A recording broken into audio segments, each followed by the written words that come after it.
A lo largo de la historia diversas personalidades han mostrado interés en cómo determinar el valor de un producto, el sistema de los mercados, la medición de las utilidades, la forma de organización y la intervención del gobierno en temas económicos. Para algunos pensadores y expertos en la materia, el valor de un producto se determina por la cantidad de material requerido, la fuerza de trabajo necesario para su elaboración, la escasez del bien, la relación de la oferta y la demanda, la satisfacción que el bien otorga al consumidor y otros factores.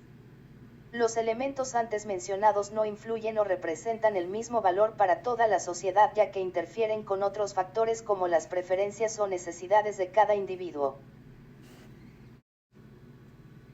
A través de la historia, surgieron diversas escuelas económicas en las cuales daban mayor valor a factores específicos según la época y los acontecimientos históricos que en ese momento se desarrollaban.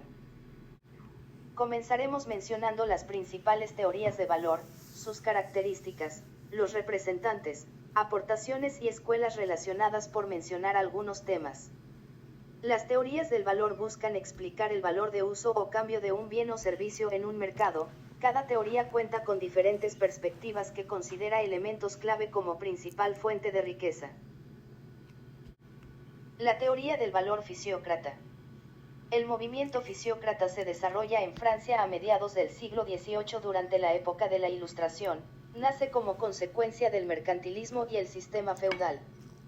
Sus principales representantes son Anne Robert Jacques Turgot y Francois Quesnay, quienes desarrollaron importantes obras en las que destacaban que la tierra constituye la principal fuente de riqueza, por lo que solo los terratenientes debían pagar impuestos, debería existir libertad del mercado, empleo y producción. Debía de haber una intervención mínima del gobierno. Un ejemplo de este movimiento fue la imposición de impuestos a los granos. La teoría del valor del trabajo. Esta teoría se desarrolla principalmente en Gran Bretaña durante los años de 1776 a 1870.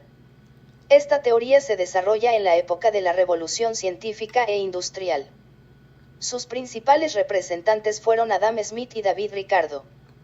Adam Smith, sus principales aportaciones fue la publicación de su obra Investigación sobre la naturaleza y causas de la riqueza de las naciones. Mencionaba que la economía está regida por una mano invisible.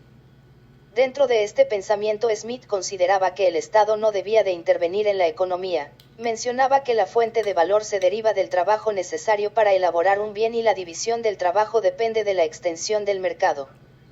Por lo que él consideraba que para obtener mayor beneficio económico las personas debían especializarse en una sola actividad. David Ricardo fue el principal fundador de la teoría cuantitativa del dinero y desarrolló la ley de valor de trabajo. Para David, la fuente de valor no solo dependía del trabajo necesario para elaborar un bien, sino también depende de la escasez de los materiales, así como la relación entre la oferta y la demanda del mismo. Consideraba que la intervención del Estado consiste en proporcionar protección legal en las transacciones económicas y en recaudación mínima de impuestos. Señaló que la distribución de ingresos en una sociedad se forma por la clase capitalistas, ganancia, terratenientes, renta, y trabajadores, salario. La teoría del valor utilitario. Representa un punto intermedio entre el liberalismo clásico y el socialismo. Esta teoría surge a finales del siglo XVIII y principios del siglo XIX. Se rige con el principio fundamental de proporcionar el mayor bien posible a la mayor cantidad de personas. Si bien esta teoría busca un bien común, nunca se sabría con certeza que esta acción sea benéfica, ya que no se conoce el futuro y qué consecuencias puede o no tener esta toma de decisión. Su principal representante fue John Stuart Mill, quien aportó con su obra El utilitarismo y principio de la utilidad. Stuart Mill consideraba que la intervención del gobierno era fundamental para el desarrollo económico. Los principales acontecimientos durante esta época destacan la Revolución Industrial en Gran Bretaña, la era victoriana y múltiples revoluciones con carácter liberal y social por toda Europa. La teoría keynesiana es una teoría económica que se basa en la idea fundamental de que la intervención del gobierno puede estabilizar la economía, aumentando los niveles de empleo y producción, principalmente mediante el aumento del gasto público en periodos de desempleo. Esta teoría se desarrolló durante los años 1930 como un intento para comprender la crisis de 1929. Karl Marx nació en Treveris, una pequeña ciudad prusiana, el 5 de mayo de 1818. Durante los años de universidad Marx fue influido por la izquierda hegeliana, Feuerbach, Bauer y Stirner. Su ambición inicial era emprender una carrera académica como profesor de filosofía, pero se refugió en el periodismo. En mayo de 1842 se convirtió en editor de la Rheinische Zeitung, un periódico liberal de Colonia que, sin embargo, fue cerrado al cabo de solo un año por las autoridades prusianas. Entonces Marx emigró a París, donde encontró a Friedrich Engels, 1820 a 1895, su gran amigo y colaborador durante toda su vida. En 1845 Marx fue expulsado de París y se trasladó a Bruselas. 1848 fue un año de revoluciones en toda Europa. Marx volvió a Colonia para editar la Neue Rheinische Zeitung y desempeñar su papel en las convulsiones políticas de su país. Sin embargo, la fiebre revolucionaria se apagó pronto. En abril de 1849 ya había sido cerrada la Neue Rheinische Zeitung, y Marx, expulsado de Prusia, se trasladó a Londres. Marx murió en 1883 en Londres.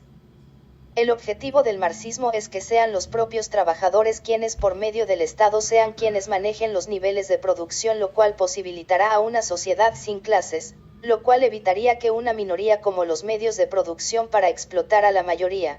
Marx decía abolir a la propiedad privada. El marxismo es el levantamiento por parte de los trabajadores en contra de los burgueses, creando un nuevo sistema socioeconómico.